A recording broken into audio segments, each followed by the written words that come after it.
There is a correct way to eat food. And what if I told you I'm not talking about vegan or keto or carnivore or any of the new diet fads? Instead, I'm talking about your blood sugar, about glucose specifically, and how this little molecule has the ability to affect our hunger, our cravings, our weight, and more scarily, things such as Alzheimer's and cancer. Today, I want to tell a story about glucose, about how it travels in our body, but most importantly, by understanding that, teaching you the food hacks that you can use every single day to prevent the crippling effects that glucose has on our bodies and our minds. I just want to give a quick pre-note before we start the video that these are a list of all the conditions that have been scientifically proven to be improved by this way of eating. So pause the video and take a look. And if you or anyone you know is affected by this, then I think it's worth sticking around. Let's get into it now. So I'm going to eat a banana and I want to show you how it moves through my body and how glucose even ends up in my system. So I eat the banana, it trickles down my esophagus and it enters my stomach.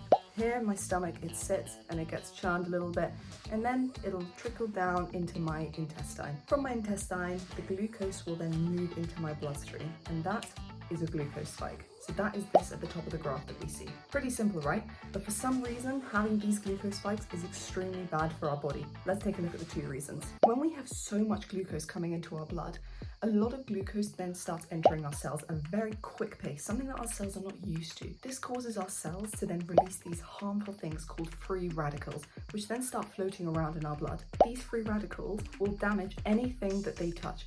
So let's think about a blood vessel. There's cells made in my blood vessel.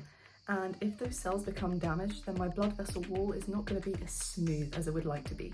This might cause some things to get stuck, and this is the start of heart disease. So that's just one example. So when our body has too many of these free radicals floating around, we say that we are in oxidative stress. Oxidative stress is known to cause general aging, cognitive decline, type 2 diabetes, and heart disease. The second reason is a process called glycation, where glucose molecules just floating around in the blood will interact with other molecules and immediately damage them as soon as they come into contact. Let's take the example of your skin. Skin is made up of collagen when you're young and you're fresh, but as you get older, this collagen starts to get damaged. Or when you induce glycation, the glucose will damage these collagen molecules and therefore your skin will become saggy and wrinkly. There is one other thing that is 10 times worse than glucose at making glycation happen, and I'm going to mention that at the end of this video. So oxidative stress and glycation are very harmful for our body. They create this sense of inflammation. Inflammation isn't good because it causes damage to the stuff inside of us, so we want to try avoid it. So how does our body try to curb these glucose spikes to make them not as high and reduce glucose levels in our blood? Well, we have something called insulin, and insulin basically puts glucose away from the blood into 3 storage units, you can call them. These 3 storage units are our muscles, which use glucose for energy so that we're able to actually move. Number 2, our liver, where it's stored as glycogen so that it can be released if we're, in urgent need of some energy. And thirdly, if these 2 storage units are filled up, it goes to our fat. So this is one of the ways that you put on weight, if you fill these 2 up. A lot of us think that insulin is only important for people with diabetes, but this is actually not true, because the more glucose spikes that we have in our body over time, the more our body doesn't respond to insulin. It becomes insulin resistant. In the same way that if you do too much of a drug, you'll become resistant to it too. The effects won't hit you as hard. This results in more glucose staying in the blood instead of being rushed away to these storage units, and therefore more molecules bumping into glucose and being damaged, causing health problems. This is why the correct way to eat food is by paying attention to the glucose spikes that each meal creates. Okay, so now you understand what the fuss is all about sugar and why it's so bad for you. Let's look at the hacks that you can use to try to curb your glucose spikes and make them a bit flatter. The first hack is to eat your food in the right order.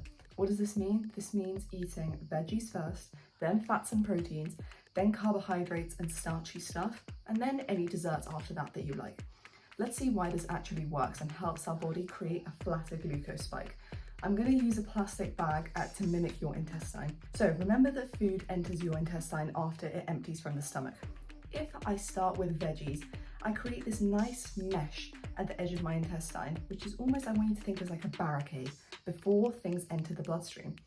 So then if later I'm eating my starches and my sugars, which are going to create the biggest glucose spikes, right? I've almost got this protection right from the veggies. And so glucose is going to enter much slower into the bloodstream, creating that flatter glucose curve instead of that massive spike. leading to less glycation and less oxidative stress. You may be wondering about fruit and why it's not in this first category of things that you should eat. Well, unfortunately, fruit contains a lot of glucose, fructose, and sucrose, so different types of sugars. So glucose, we know, has a storage unit in our body, right? The muscles, the fat, and our liver. But fructose unfortunately does not, and this is what fruits are packed of. So when we have a glucose spike with fruit, we also have a fructose spike. And this fructose spike is 10 times more damaging in terms of glycation, which remember is when the glucose molecules start damaging other things. But fear not, because fruit also contains a lot of fiber, which remember creates that nice mesh and helps things slow down. So unlike drinking a smoothie filled with fruit where we take out all the fiber, eating a piece of fruit is not as bad as eating, let's say, a chocolate bar or a fruit smoothie. The second hack is very simple. It's putting a tablespoon of apple cider vinegar into a glass of water and drinking it before any meal that you have. Why would you do this? Okay, so what apple cider vinegar can do is it slows down how quickly glucose is entering our blood, which remember is going to create a nicer, flatter curve, which is what we want. And the second thing apple cider vinegar does is it increases our muscles' ability to get that glucose and to use it, which is good, right? Because remember, we want to put glucose into its storage units. We don't want it floating around in our bloodstream. Hack 3 is to eat a savory breakfast.